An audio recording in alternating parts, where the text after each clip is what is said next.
Warning. This warning. This is not your normal podcast. Its purpose is to provide thought-provoking dialogue with a slighted perspective. Here we encourage influential conversations. Give us a listen, like and share. Follow us on Facebook and Instagram. Welcome to CEO and the Doctor.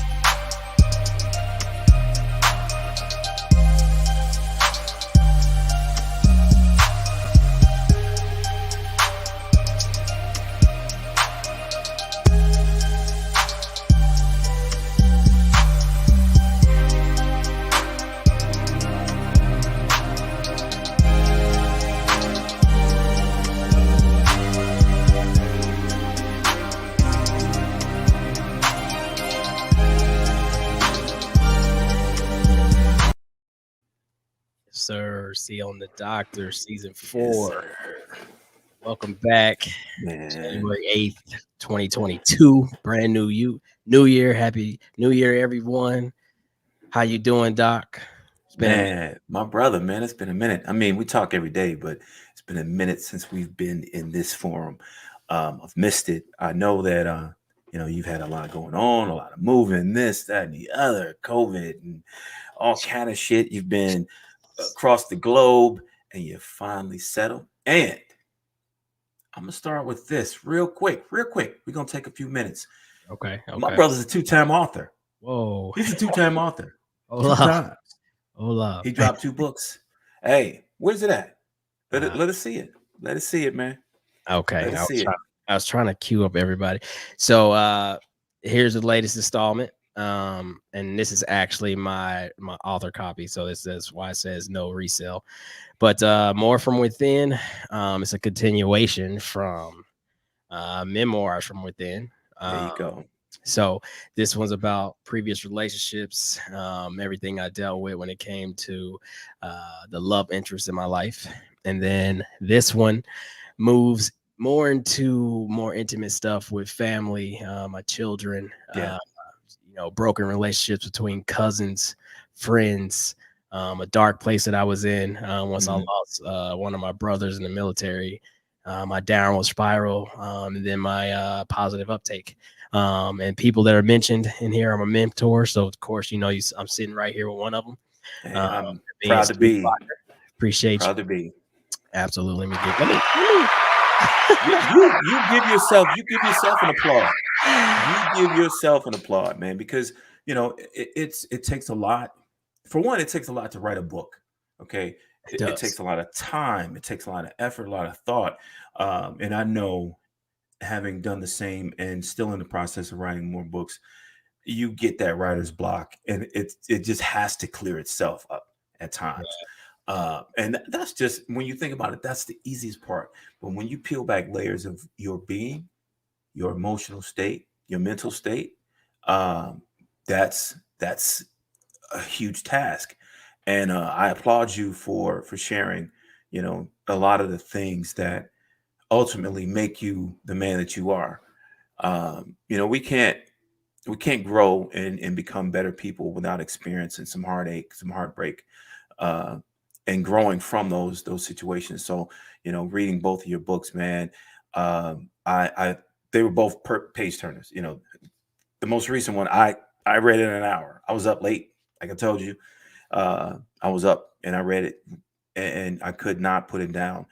And I think a lot of that had to do with knowing you, so I can relate on a personal level, if that makes sense. I could put myself in your shoes and kind of walk that journey. So anybody that's listening, I highly encourage you to get out, get on Amazon, get the Kindle copy, get the hard copy. I would say get that hard copy so you can have it for future use. You can share it with other people. So again, I am proud of you, my brother. Keep up the amazing, amazing work. Appreciate you. And I like to thank Marcus for that. Another one of my mentors. So I appreciate everyone who's showing me love on that. Like Pete said, get your copy, tell a friend, ask any questions. If you've read these memoirs or are about to, I'm very open in these. I'm as raw as it can get. And I think that is very much my intent, because my hope is that people who are reading this and are dealing with things or things they've suppressed, they can have the confidence via my testimony to go ahead and tell their story and release those demons, man. So that was Mhm. my whole point of those books, man. But so that phase is over with. We could talk about New Year's resolutions real quick. Basically, I've put a lot into like my personal growth as I Yeah, prepare for my upcoming retirement here shortly, and this year is really about my family, my kids, man. So I'm yeah. not giving myself like a huge like goal to accomplish this year, Mhm. i.e., write another book or like finish my master's degree last year, that type of thing. I'm really just Yeah, trying to settle and be there for them. So right. that's more sporting events. Hopefully, this COVID thing's allowed me to travel with the family, do stuff Yeah. like that, man. So I'm just really trying to relax this year and just continue preparing for retirement. What about you, P? What's your Honestly, resolution? man, until you just said resolutions, I never even thought about any. I didn't. I didn't. Um, I've been working on actually a couple of books. I'm still trying to finish mine. I aptly named it "Searching for Forgiveness," and it's Oh, me. It's my demons and me figuring out um, who I am and coming to grips with the darkness that still resides in me. So more to follow on that. And I have a really, really dear friend that's she's a school teacher. And we talk a lot, and she shares these different stories about the bureaucracy and you know everything that goes into teaching. And then you throw in this pandemic and the difficulties involved with what's happening in our school system because of it. So I'm taking her story and I'm putting it to pen to paper. And it's a really, really intriguing story. And it's enlightening, it's revealing. We have a problem with our school system, man. And we could talk for shows about it. absolutely, uh, absolutely. our teachers are, I'll leave it with this: our teachers are overworked and underappreciated. And that's Very much. pathetic. That is And pathetic. you pushed know to the limit, man, with this COVID thing. yeah, Like no one has really considered, unless you're probably a teacher or married to one, have one as a close friend, like yeah, what they've had to go through. Like they've been forced to put themselves in harm's way, just like yes, anybody who's working in the medical field, because it's just a tight spot. But we yeah, understand that doesn't come with bonuses. That doesn't come no, with like a bump in pay. It's basically like, yeah, subject yourself to this no matter what, and then yeah, after the fact, we hope it's all good. So I'm you like, know, damn, it's crazy. It's so many times yeah, as I'm looking at Ace's reports and weekly stuff that comes out. It's like so many teachers have been out. So he's hmm, always had like some sub, and he's like, yo, I haven't seen a certain teacher in weeks because they've been yeah, sick and things like that. So I think that is yeah, forgotten in all of this. yeah. It is, it Sure. is. And I think based on what you just touched on, it's important for parents to invest. I mean, I get it. You get it. To both parents working and demands of work and life. The expectation is you go to school, you learn, but that's not enough because there are barriers in every teacher's life and in their professional lives too that limit how much time they can give that one child. I know True. when I was going to school, it was maybe 18 kids in a classroom. My Uh, friend has nearly 40. yeah. We seen that too when we came to this school. They said they had never had an enrollment that was Yeah. much higher than about 3,000, and this year they were pushing nearly 4. So Yes. they were like, "Yo, this is an influx we've never seen," and Yeah. they can't build schools fast enough to accommodate all these children. Hmm. And like I feel like a lot of this stuff should have been still pretty much halftime remote. I feel Yeah. like they could have leveled it out. Like, okay, a kid goes to school Monday, Wednesday, Friday this week, Tuesday, Thursday home. Next week, Yeah. you switch it.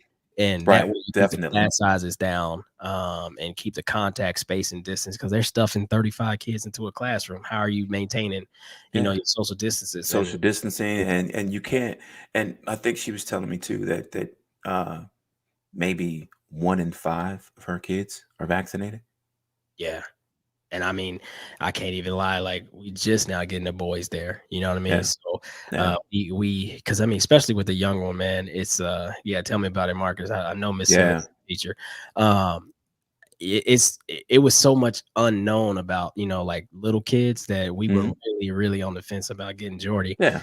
But we finally leaned toward because it's just like, man, you know what? We might as well go with it and just get them vaccinated. And at Yeah. least from that point, we can have a little bit of confidence in, what the vaccination is supposed to Right. do. Um, Yeah. so that's kind of where we are now. So we Yeah, just man. vaccinated. I I hope that, at some point all this stuff settles, at least with the kids in the schools. Uh, Marcus, I applaud your wife for what she does every day, because they are truly underappreciated for what they do. And it's a sad state of affairs in this country, man, that the job that they do has been politicized to the point where kids don't matter and the teachers don't matter. Yeah. It's just, well, I got to work and Yeah. I can't afford to have my kids at home. Yeah. And so they got to go It's somewhere. the de facto daycare. Absolutely. Absolutely. That's unfortunate. So, Yeah, this is one of my new buddies, Chase. He's with D-Line yeah. Sports, who I've been doing some work with over the last couple of weeks, man. Really great kid, knows football. So I appreciate you stopping in, Chase, and you're absolutely right, Jason, man. I appreciate you. Yeah, I agree with you, man. We're Absolutely. we're not we're nowhere near done with COVID, and this is crazy, man. I was watching something. I was watching HBO Max, and they got that South Park shit on there. And Yeah. COVID is 40 years later. All Uh, right, it's 40 years later on South Park. It's still yeah. I haven't it watched still it yet. I need to check exists. that out. Yeah. And it's crazy to think that nothing has happened Yeah. and we're here, Absolutely. Yeah. um, with no end in sight. Yep. Chase, much love and appreciation to your wife as well. Hers is another career field in America that's, it's a shame that, oh my God, our frontline workers, our healthcare workers, our teachers, nobody does anything for them. I'm getting heated. Calm myself down. That's a Yeah. shame. Much love and appreciation to our teachers, to our frontline healthcare workers. Thank you. Absolutely, man. Well, we spent a little time introducing ourselves. Let's just jump right into the show. Let's start with the Flash, and we got a big one. So here we go. Man, All right, so here let's we jump are. Flash. Where are we at? So I Start think the last time, Ahmad one trial. of our last show, we left off at the end of the trial, the conviction, and we were just waiting for what the sentencing was. And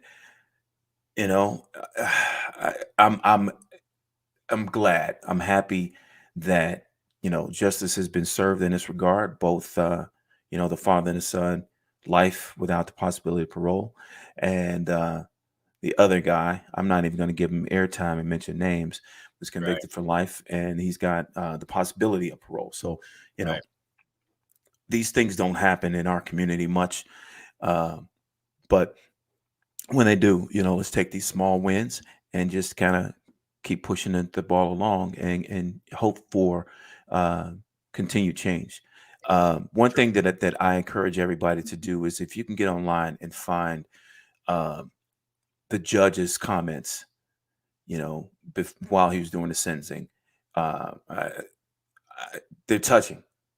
Yeah, it was really something different. I had Yeah, never seen like a judge take a moment of silence or anything like that. And yeah, I mean, I like that was really, really incredible by him to really like take all the color barrier out of this and really yeah, focus on like what had happened in that situation. And this is what the justice system is designed to do, get yeah. it right. But the one thing we have to remember, even though things were handled the right way in the justice system and they got what they were due, still doesn't bring back the victim, right? No, So it that's one doesn't. thing we have to continue. So yes, it's important that it works, but we also got to understand the bigger purpose. Bigger Sure. purpose was something like this should have never even happened, but it did. Yeah, And so that's unfortunate. And we just have to leave it at that, man. But with that, a lot of things happened in 2021, a lot of great people lost. And our memory probably would serve us if we could go back and think yeah, about it from January 21 to now. But we just got to go with what's most recent. So we like to say rest in heaven to Betty White, John Madden, Sidney Poitier yesterday. All very, very important in their roles. You could think yes, about for Betty sure. White, who's 99 years old, actually just a few weeks away from her birthday. So Yeah, unfortunately, she passed before her 100th birthday. But like you said, she was one that was definitely, breaking down for lines sure. her entire Yes. life and everything As a, she's ever done. as a woman and as an ally to Absolutely. the black community, she had a show and they told her she couldn't have this black dancer on. She's like, cancel my show. Yeah. Just Unreal. take it off TV. Yeah. So So she was one of the first to outwardly stand up in Hollywood to fight for equality. Um, John Madden is, I mean, just to oh, think that he just surpassed football itself. yeah. Right. That iconoclast status in the sports arena. When you think of football, when you say John Madden, the first thing you think of is this iconic football game that we've been playing online since, what, 92, probably 92, before that. 93. Yeah, Yeah, something like 92, 93. way back on Sega Um, Genesis. yes.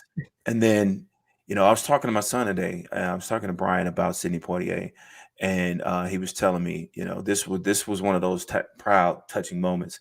He said, he saw Guess Who's Coming to Dinner Mhm. a long time ago. He was like, it was on Netflix or something, and I watched it because you had already mentioned who Yeah, he was. Sidney Poitier is one of the foundational figures of our culture. absolutely. He Absolutely. was the first black actor to own a role. Facts. He was the leading man in just about every movie that I saw. And I remember seeing Served with Love and Guess Who's Coming to Dinner, in the heat of the night when he slapped the white guy in the Absolutely. greenhouse. Yep. And just seeing the reaction of the butler, the black butler, was like, I don't even know how to look at this dude now, because Right. it was just, you know, it was one of those moments to see this stuff. And, in hindsight, some people might think like, wow, why was this so important? But it was one of those moments, those seminal moments in Black history, kind of like when I watched the inauguration for Mhm. Obama. One had to precede the other. We couldn't Facts. have Obama without Sidney Poitier having these roles to plant that seed in a black kid named Barack Obama's head, or my head, or your head. Right. We needed those transformational figures in order for us to see further ahead of us. You You know, I, know? I look at it too. We talk about Sydney is, he was, a predecessor to like what we have in Denzel, right? Yes, Um, yes. and one thing that black actors entertainment was known for in the 70s was black exploitation films.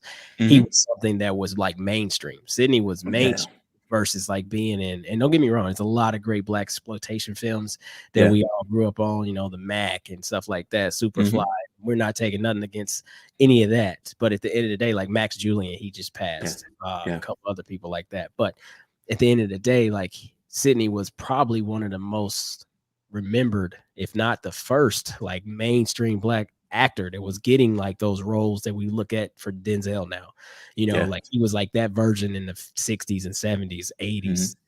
So, he has so many movies and films and TV shows and things like that that even I'm still like, damn, that was him in that, or damn, that Yeah, was. I was kind of looking yeah, at yesterday when I found out he passed. I was like, damn, he was in that. And I remember watching that with my yeah. grandma and stuff like that. So Hmm. yeah, it's big. And then when you think about John Madden, like he's still one of the in his 10-year career.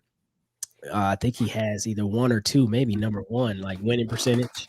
Yes, yeah, Super winning coach. And one thing that's super, super, super ironic, and a lot of people might not know, is John Madden never truly really played in the NFL. He got drafted, I think, by the Philadelphia Eagles, but got I didn't know he injured. didn't play. Yeah, I didn't and know never that to and know. never played. So he got Yeah, injured after being drafted, never truly played, and then just found his way into coaching. And yeah. then the rest is history. And of course, we all remember him for his color commentary and boom, his boom, And when you think drawing about it, stuff on the board and everything we like. all learned football from John Madden. Yeah, absolutely. That, I mean, we're not even gonna sugarcoat it. Like Yeah, learning those plays as the games and technology developed and the games got more uh, realistic and yeah, more to the true of things. Like like you learned how to play football by watching Madden and playing Madden. And so like he was, and he always seemed like he was much older than he was, but hmm, he was. I mean, I'm gonna say this lightly. He was only 85. yeah, Like some people might think Madden was close to 100, like because he was just like he has a his last Super Bowl was or his last his last game that he commentated was I think in the early 2010s. Like the last Super Bowl was like either 2011, 2012, maybe even 14. Can't remember, but it seems like eons he's been off TV, and it's barely been maybe even 10 years if that's the case. So, yeah, man. So rest in heaven for all of them. No one does it like no one did it like him. So yeah, much Betty White, appreciation. real quick. Like my grandfather loved Golden Girls. It's crazy. I still watch Golden Girls, dog. Yeah, so that's that was of course most of the world's introduction to her, in her role. But I thought it was very very touching to see like they all welcomed her, like because a lot of people have been making things. It's about time your ass got here because all of it passed away. Yeah, that's right. But it's just in the spirit of the show and how they talk to each other. It was just like it was nice to read something like that, man. So rest in heaven to all of them, man. So now let's jump into some topics that we're gonna roll into. So still sticking with the Flash, but let's talk about the NYC mayor and his compliment. Oh, I'm sorry, in his statement, not compliment. The low skill worker thing, man. You know how we find ourselves in situations where we're thrust in the spotlight and we have to say something, right? And it doesn't always come across the way that we intend, So when you sent me the clip and I'm watching this stuff and I'm like, this is me in my head. That's not really what he's thinking.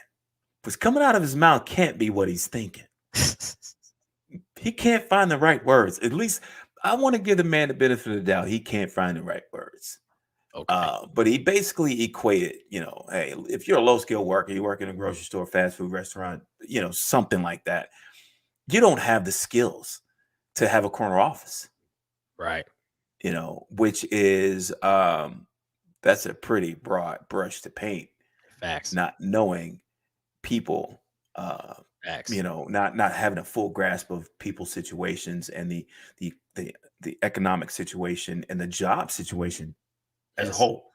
So I'm in my head trying to give this man the benefit of the doubt. Okay, he doesn't really mean the words that he's saying, but I kind of get his point. Yeah. So I think that goes to our main topic as we get there later. Understanding doesn't require agreement. Right.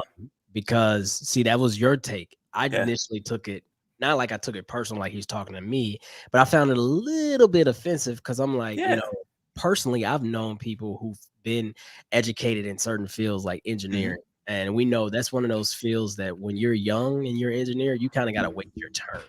Yeah. So unfortunately, like unless you're doing a whole bunch of like freelancing or you're just doing like some OJT, you might not end up getting a job right away. And so you might find yourself doing something like this, but it doesn't mean you don't have a skill set. You know what I mean? So again, I felt like immediately I was like, see, this is why people in his position have people who write speeches for them or write comments for them, because sometimes their minds don't allow them to really think about how things are being said and how it's being put out there. So, I was like, come on, mayor. And I was like, and at that, man, you're African American, bro. Like, a lot of these people you're talking about are minorities.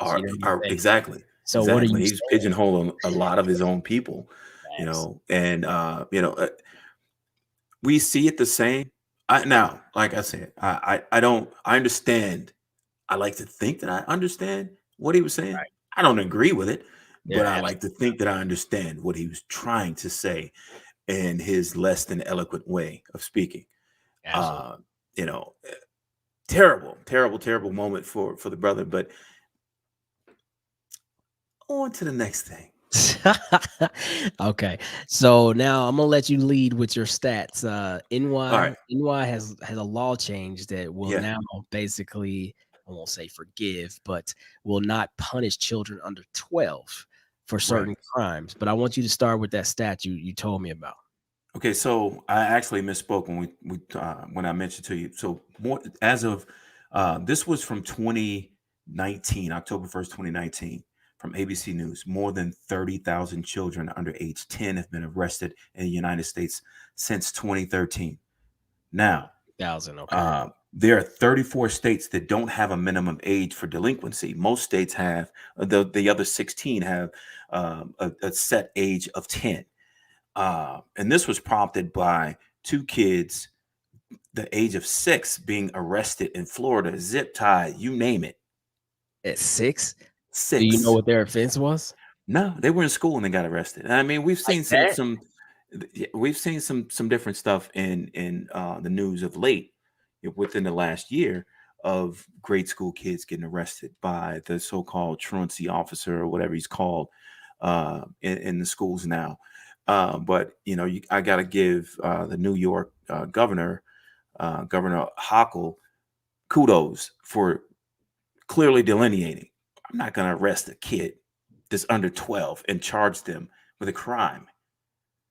Right. So to set that limit, hopefully that sets precedent for these other 34 states that don't have any age limit, and maybe the other 16 or 15 at this point can actually look at this and say, okay, yeah, this needs to be a national standard. Set it for age 12. Because you tell me, we both have had kids. Kid under age 12, do you really have a full grasp and appreciation for your actions? Exactly. And again, I'm not trying to give anybody's pass. I know there's a lot of kids that are doing a Yeah. lot of things they're not supposed to be doing at a young age. But again, we have to think about, what are they actually missing? You know what I mean? Yeah.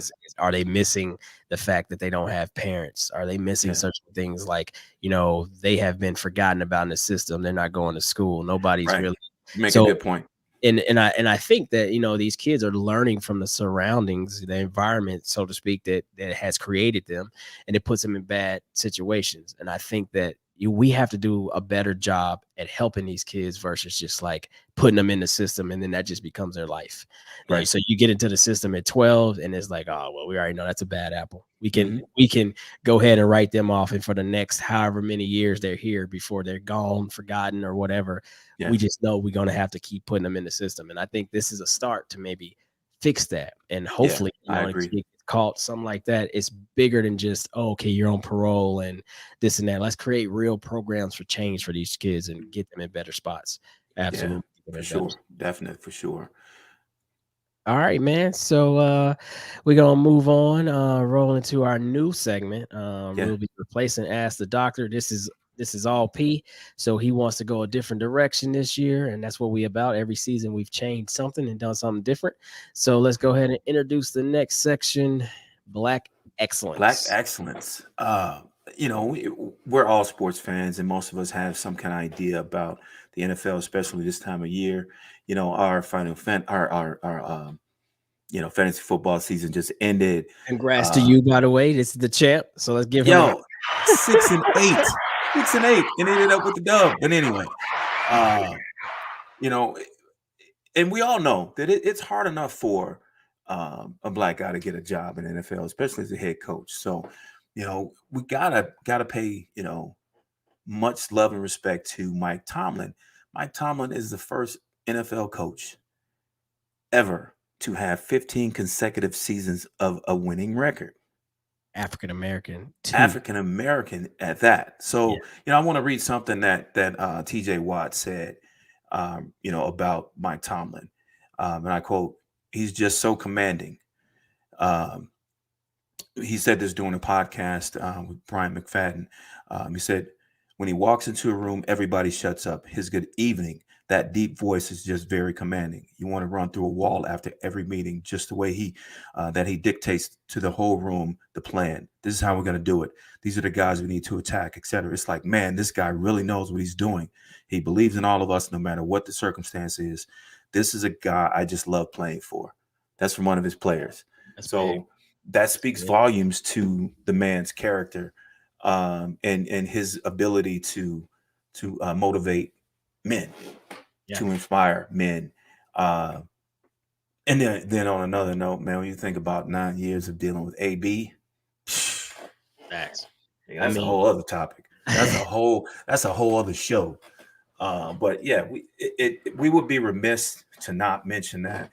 But I want to set up the premise of this this new segment. There's a lot of things that happen in our community that we don't know anything about, historically, or current events that we don't know anything about, and I would like to do better. For not just our listeners, but for myself. So every week we're going to come up with a new form of Black excellence, be it historical or something current. I like that. And again, Mike Tomlin doing what he's doing. I'm not a Steelers fan, but it doesn't mean I Yeah, can't respect the man. yeah, And I kind of feel the same way. And I can't the coach's name. It eludes me right now.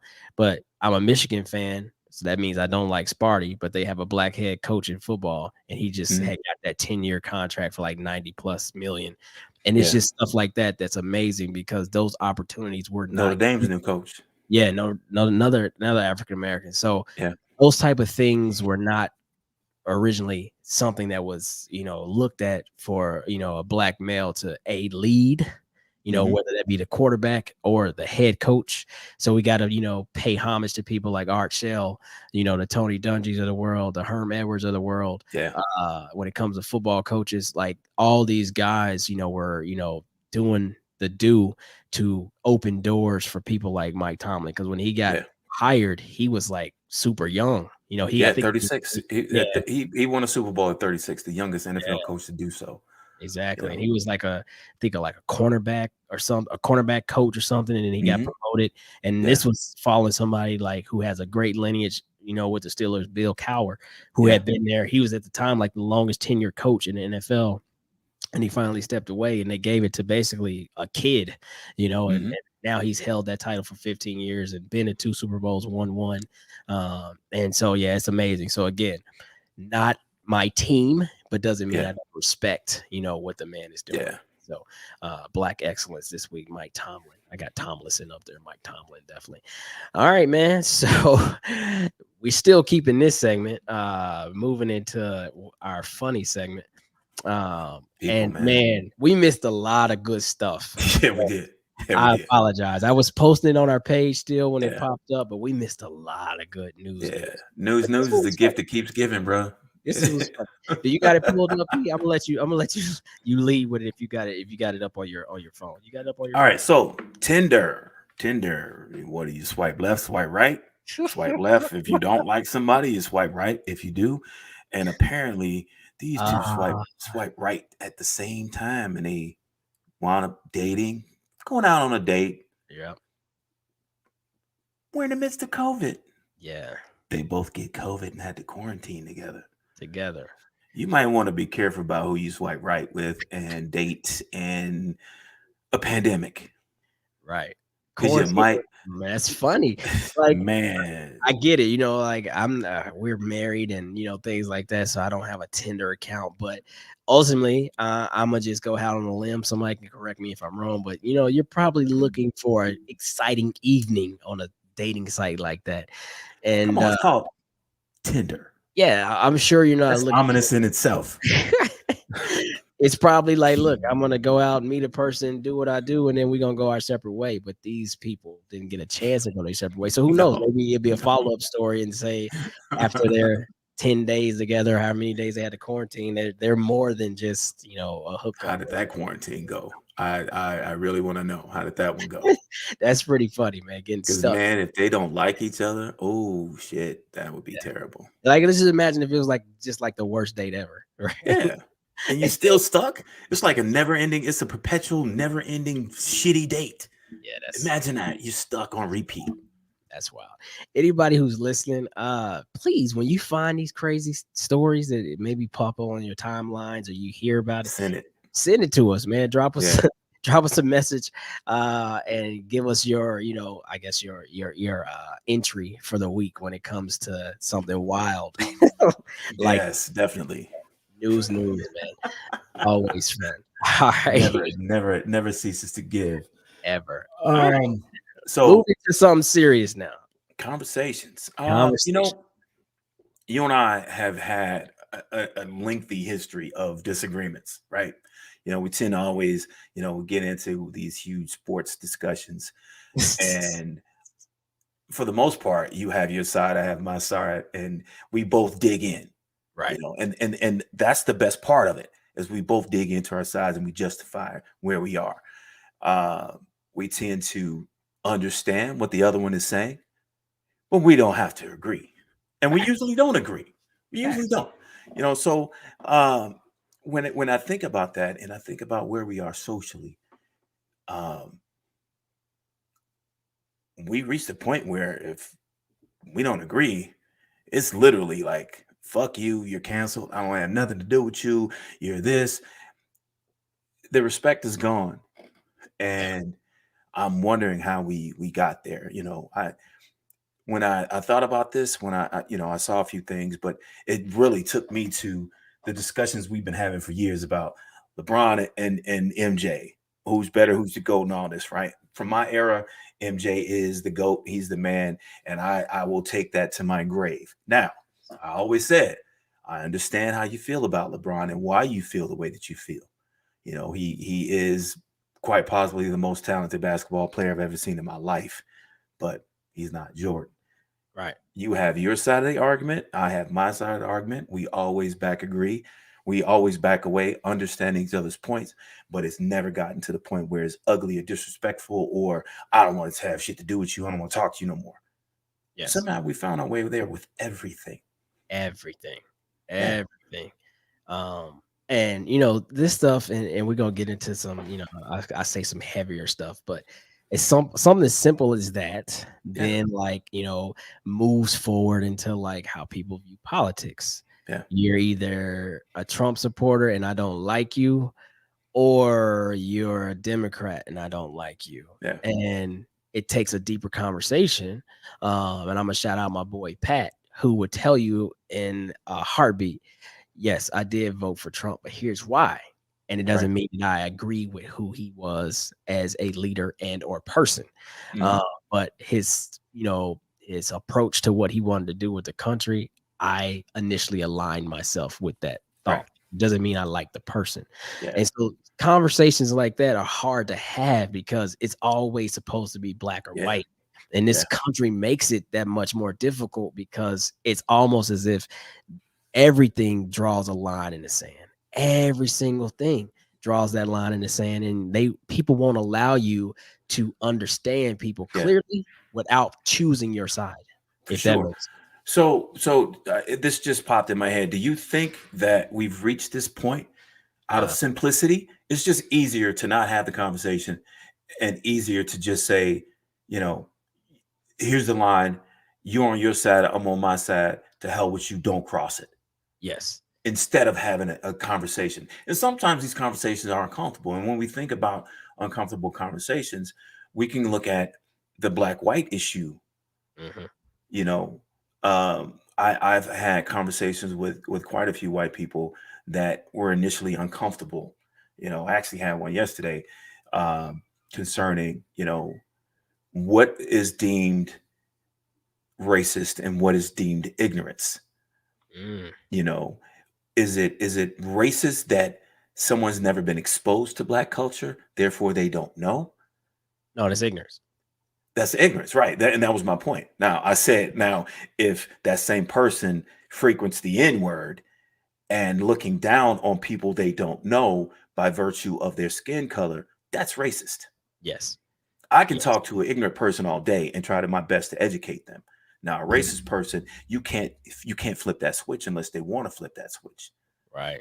You And know, behind closed doors, you're right? mentioning things like, that judge just got caught with her comments and things Hmm. like that. And then, they instantly say, well, that's not who I am. Well, it kind of is. Like Yeah, yeah. nobody the, prompted you to say that. You said what you said because that's what you normally do. You know what I the mean? Like, medication brought it out of me. yeah, exactly. And then Sure did. there's other situations like that you bring up, and they're deeper, right? Yeah. We've known this country here in the last 5 to 10 years, very heavy on feminist movements, very Hmm. heavy on LBG. Oh man, I always mess it up. LBGTQ. Thank you. I'm so sorry. Uh, But very heavy on those things. mhm. And it's like, as they push for change, which I understand Mhm. their push, Yeah. I think sometimes they go a little bit too far and there's no line for them to, quote unquote toe. They can just bust through everything and everyone's Yes. supposed to get on board. One of the Get on biggest board or else.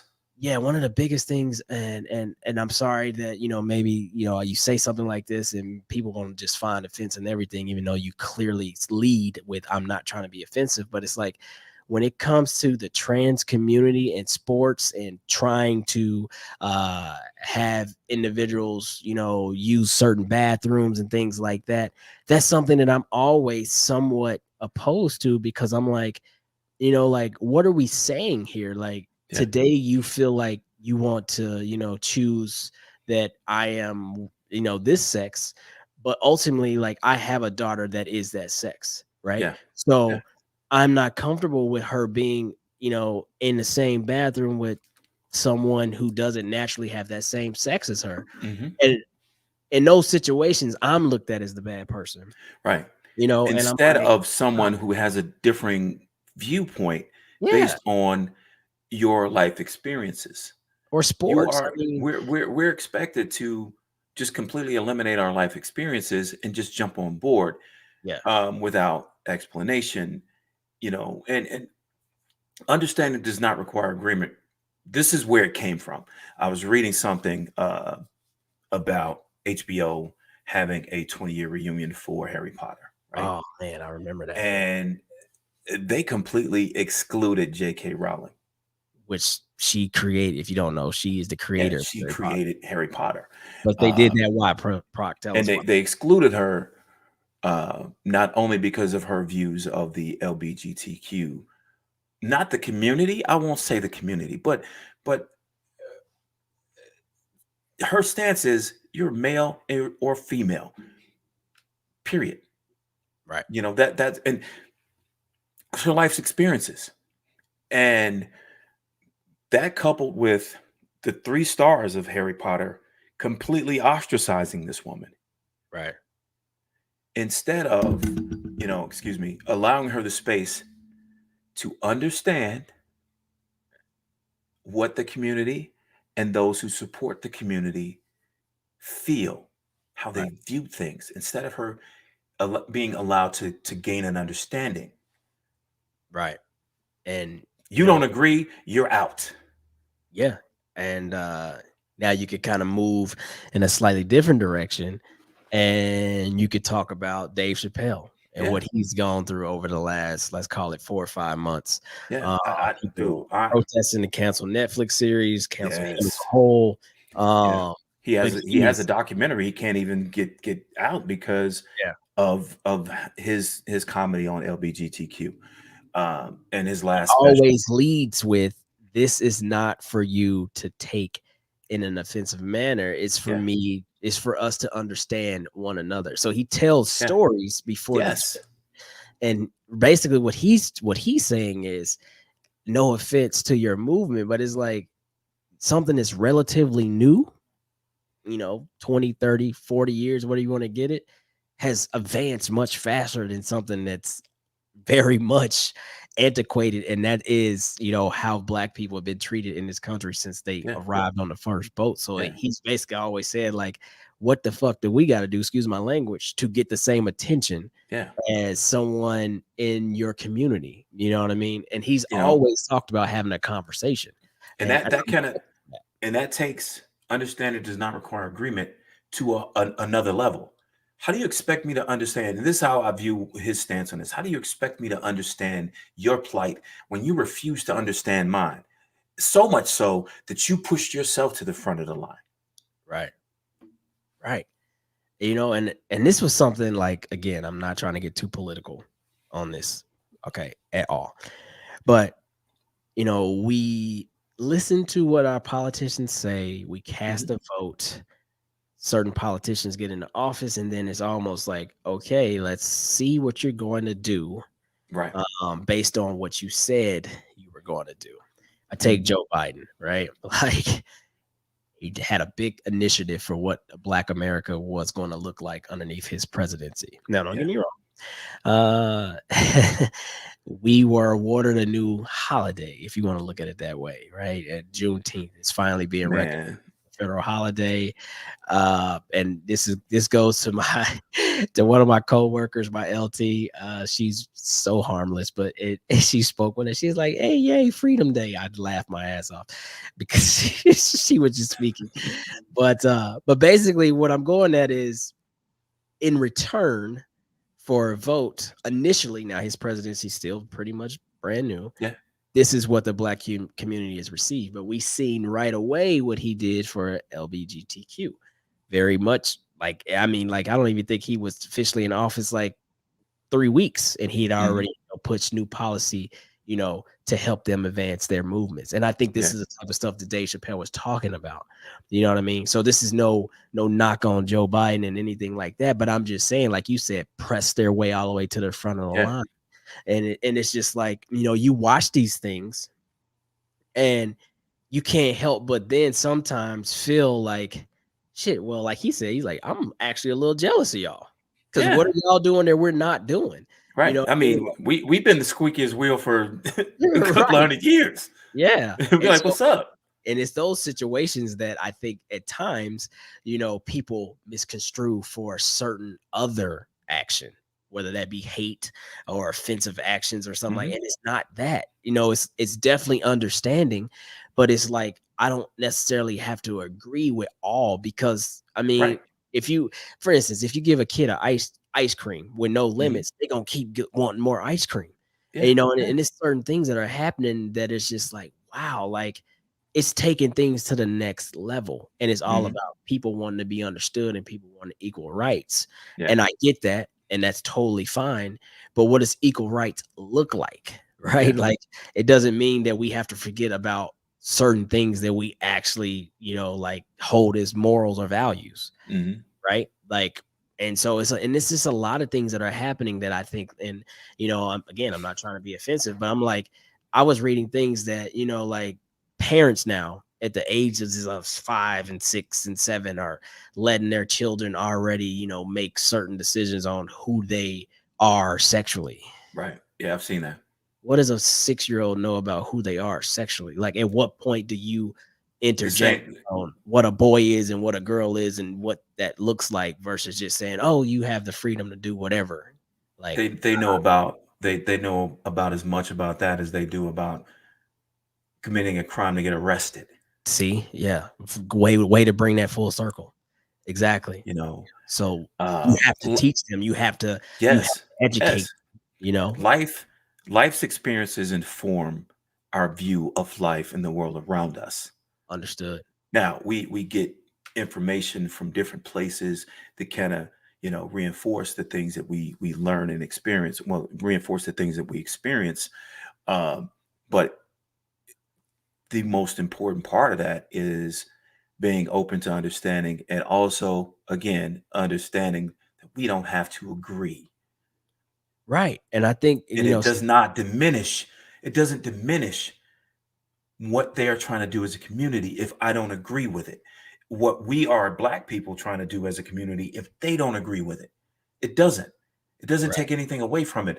But somehow these disagreements have become, well, you want the worst for me if you don't agree with me. No, I don't want the worst for anybody. Right. And one thing I think that people are not really addressing is, like, using my example, for instance, like, it is parenting these days has required you to actually be uncomfortable in conversations. Our parents used to just tell us it's this way and no other way. And right. Yeah. Yeah. And so what I'm saying is, I don't think that, if a kid is showing you something, you have to have some kind of bigoted mindset or some kind of biased mindset, and then you shut them down and tell them, no, you're wrong for that. But I also don't think that a 5 or 6-year-old understands deeply enough what's going on around them, their little bodies and everything else, to make certain decisions of, all of a sudden today I want to become a girl versus being a boy, or vice versa, at this young of an age. Like, because we all had terms. Maybe these terms were wrong, but tomboy and things like that. But, like, little girls grow out of that tomboy phase and become very young women who then like guys and get married and the whole thing. So I'm only saying that to say, I feel like when you have these certain conversations, they require work. A lot of Mhm. people are lazy. They don't want work. So they just shut them down. And when you shut them down, now it's become you're against me. Yeah. Right. And that Easy. could be on either Easy. side. It could be the Yeah. person that's posing the question or the person that's receiving the question. And Yeah. you're like, I don't want to talk about this. Like it makes me uncomfortable. And if my kids ever did that, or if this ever happened or whatever, like hell no, like I'll disown them. Like, okay, Right. see, you're Yeah. not even ready And for these yeah, conversations. that That's what happens I so, hate. so much. Yeah. Uh, and what you're saying, it makes perfect sense. Now, like you were saying about the 5, 6 year old kid that's making these decisions about their sexuality. Now, I can understand as a parent, you want your kids to discover life, and you want them to discover who they are in the process of living. Right. Now, I don't have to agree that you reinforce that notion that, well, you feel like a girl today, you can do what you feel. You know, I my life's experiences have informed me to look at men as men, boys as boys, girls as girls, women as women. Facts. Now, someone from another generation, someone from another walk of life may feel differently about that. And I have to understand that there's differences between the two of us. But again, they don't have to agree with me and I don't have to agree with them. No, that's big. And we have to actually look at these things and even deeper things and not always trying to connect certain dots. Well, my Yeah. kid likes pink and he's a Yeah. boy, so he must be thinking he's a girl. Like I ain't got shit to do anything. Or my No. kid is a boy and he's playing with a kitchen set. Like genderizing things like, oh, well, Yeah. that's what little girls do, or that's how little girls act, or oh, this is how little boys act. Why are you doing that? Those type of things that's ignorance right there. Yeah. And it just has continued over the years to just like make it very easy to shut something down. And a lot of these kids, don't get me wrong, or people in general have lived with, these inner thoughts that they can't release because Yeah. they would be ostracized or whatever Hmm. might happen to them. And so they grow up with all this life pain and anxiety because they've never ever been able to have been themselves. But technology has kicked those doors down. And Hmm. now, kids are finding things out not because a friend said this or whatever. It's like because they have access to this and do whatever. Yeah. And then that's making parents who are not ready be in a very uncomfortable situation. Right. And then they Yeah. just resort to bad old habits like, well, Base my mama told me instincts. this, or my Yeah. daddy told me this, or grandma told me this. Hmm. So this is what it is. So we shut that shit down, and you get that shit out of you, go to church and pray over it, and all that stuff kind of goes off the topic a little bit. But what I'm saying is you can No, understand. you trust me, you're still on topic. And I'm about to tie it up. You don't have to agree. Yeah, I'm gonna tie. I'm definitely gonna tie it up. So here's the question: how do we reach a place where, despite our differences, we can reach an understanding?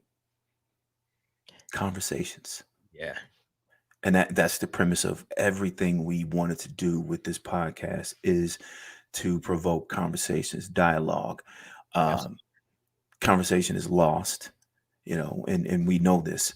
So as we tie up this, our main segment.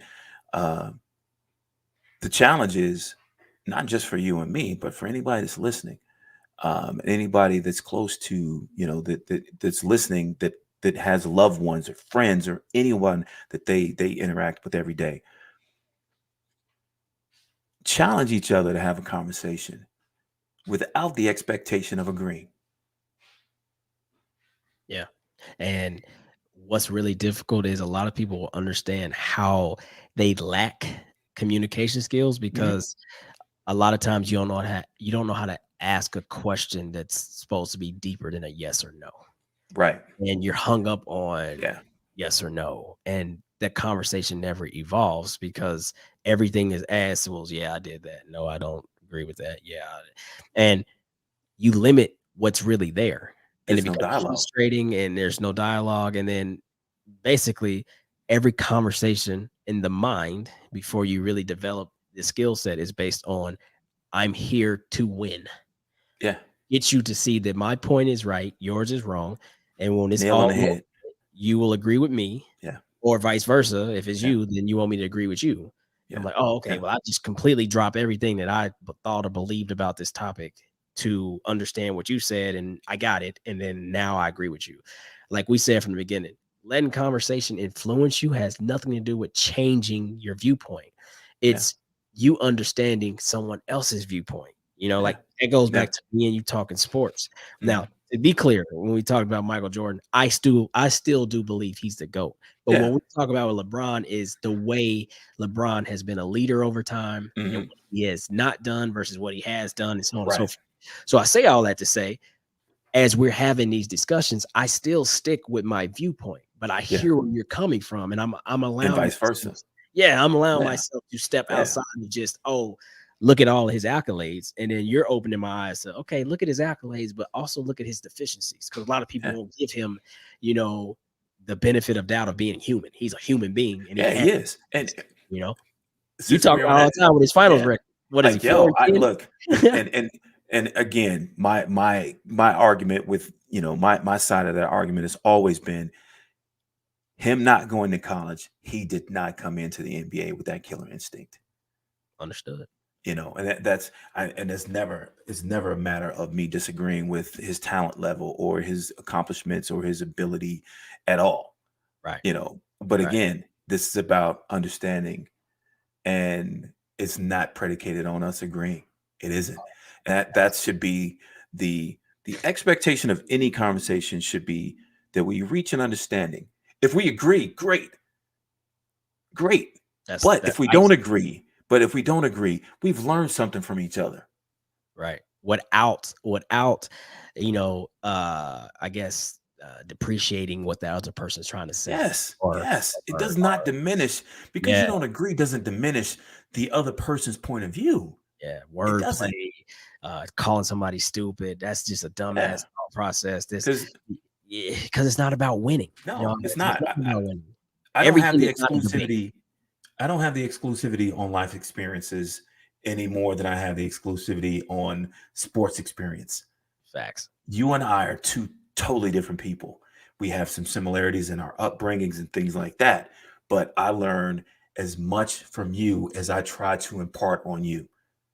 And sometimes that's lost because we always look at, like the age gap, like there's a 15-year age gap. So I Yeah. always think that I'm a student, when in a lot of times you tell me, no, I'm a student here. And I'm like, wait, Yeah. what? So, because you always talk about being the precautionary tale, right? So when you talk to us like that, we sit as students to learn, what to do or what not to do. But I've never thought about it. And it's a two-way conversation. We Yeah. are two individuals, and I might be imparting some knowledge that's not based on age or anything like that. That's just bringing you to a level of understanding, stick with that understanding of where I'm coming from. And Yeah. that in itself is powerful when you don't go into conversations with the idea that I have to win. Yeah. Like, my way is right and yours is wrong. And before we even opened the door to conversation, I said that you're supposed to understand that. And I'm going to prove to you over the next 10 minutes or hour, however long we had this conversation, that I'm right and you're wrong. We get nowhere. And again, that's the whole premise of this podcast, is to let conversation influence you, not change your ideas. That's why I really want this season to get people on here that have a varying of opinion, and it's definitely ones that are different than ours. So we can actually have a dialogue that's not based on who's right and who's wrong, but it's based on where are you coming from? Yeah. Help me to understand where you're coming from. And I think that's more powerful than you trying to prove to me that you're right. Or I'm trying to prove to you that I'm right. That's just because we put each other on defensive. We shut down. There's no learning process going on at all. So again, listeners, please challenge people in your circle to have open dialogue with the expectation of understanding and respect the fact that you may not agree. That's all we can say about it, man. That's a great conversation. So we're gonna move it to my final note real quick. I'm sorry. Usually on situations like this, I would like have a little bit of that conversation to pull up or to cue, and I didn't get an opportunity to do this week. But basically what's going on in my final note, an example for the culture, is there is two individuals. There is the stepfather and the biological father who are having a very heart-to-heart conversation, where the biological father is telling the stepfather that he's so grateful that he has come into his ex-wife's life, hey, their situation didn't work out, but at least she picked a wholehearted, wholesome guy that appreciates his children, treats them like his own, and has stepped up when he couldn't be there for varying reasons. I'm guessing that could be work or life or whatever. Yeah. And he's so like heartfelt about it that, you know, he was like, something as small as buying somebody a gift for Christmas to show your appreciation is the least I can do. But he gives him like a long, you know, justified, you Yeah. know, somewhat speech to say how grateful he was that he was in their children's lives, and he hooked him up with the J's that dropped, you know, the Wolf Gray, or not the Wolf Grays, but the Cool Grace. Cool Grays that dropped, Mhm. as a gift or a token of his appreciation, as he said, just to say thank you.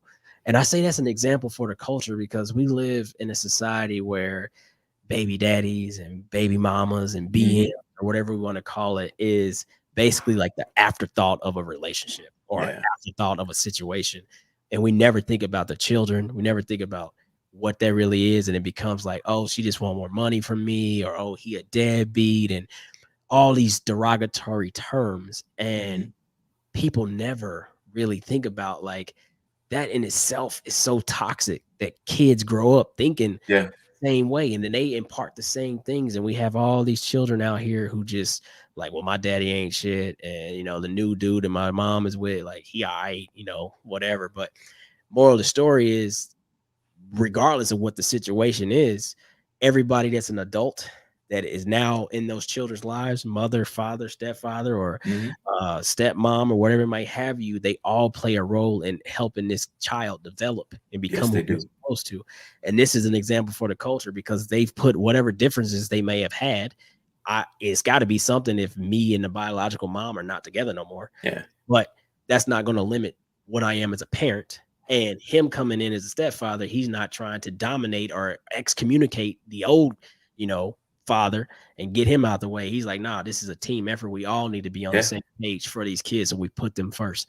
That's an example of for the culture. That's what I always say: be the change you want to see. Like, everything doesn't have to be toxic. And I'm speaking from, you know, my own, you know, experiences. At times I didn't always have the greatest relationship with my ex-wife, but thankfully we've put that all to bed. And Mhm. during our time off, you know, shit, my oldest child, Jasmine, she turned 18. That's a grown woman now. Wow. Yeah, man. Yeah. Yeah. And so I'm looking at situations like that, that I hoped in all the things that we have done wrong, we've done enough right to help her Mhm. grow and become the woman she's about to become, because she grew up in one of those situations where Yeah. she had, you know, an extended family type thing. So, you know, this was just, and I wish I had, you know, a little bit of the dialogue. Man, But the it's point it's is, it's long. It's yeah, like three pieced clips. yeah, But for me, the most impressive part was this man checked his ego and his pride. absolutely. You know, he didn't let to borrow a phrase from Marcus, talk his ability to have, or the possibility of his toxic masculinity to ruin a great situation. I mean, I'm watching, man. I'm like getting all snotty nosed and stuff, you Yeah, know, just from the emotion of it. It was good to see. What I took from it, vulnerability is just another facet of strength. very much true. Yeah, I like that. That's deep. You know, Hell we have we, and I can only speak from us being black men. We are taught, don't cry. You know, if you cry, it's a sign of weakness. If you know, show emotion, it's a sign of weakness. All of these things I wrote about it. that we can associate with vulnerability have been sold to us as weakness. But when you think about the outcome of you peeling back that layer, that protective layer, and being vulnerable, the outcome is 100% positive. It's always something great. Big So facts, man. it's strength. It's not weakness. Be vulnerable. You should be vulnerable to the ones that you love. 100%, man. And with that, we've come to our time. Season 4, kicking down the door with a great episode. We appreciate everyone that stopped by. Man, We had a few that popped in, made some comments. So appreciate all of you. Yeah, man, I'm happy to be back. man, me too. Next week we'll have to talk offline this week, but next Okay. week we might end up possibly doing one in person because I'll be back down in Phoenix. Ace has a tournament all weekend. Yes. Okay. Bring the stuff. Pack up everything and then Yeah. might shoot live together because I don't want to. Okay. Break the momentum. Yeah. But yeah, so we'll talk about that this weekend and it's Sounds good, man. Sounds good. Yeah, appreciate everybody stopping by. This has been another great CO and the Doctor. Till next time, y'all take it easy. Be good, people.